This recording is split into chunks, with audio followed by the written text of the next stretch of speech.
You write that segregation in the South was to some degree about separation of the races, but also about establishing and enforcing white supremacy, the domination of blacks. Could you explain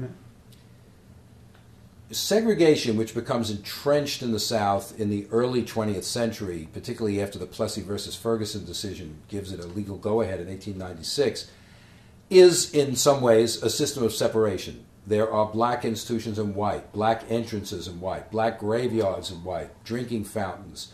You name it. Every kind of activity has a black and white component. And despite the Supreme Court saying they needed to be separate but equal, they were always separate and unequal. Nonetheless, separation is not the only and perhaps not even the dominant purpose of segregation. Segregation is part of a larger system of racial control, of white supremacy. Blacks and whites came into contact with each other all the time in the South. You couldn't just push them apart. Segregation is part of a system that is meant to ensure that when they do come into contact, it is the whites that hold the power.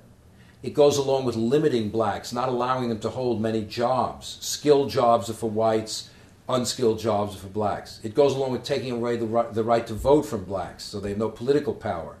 So it's really part of a system of power in which white supremacy dominates over any kind of black aspirations.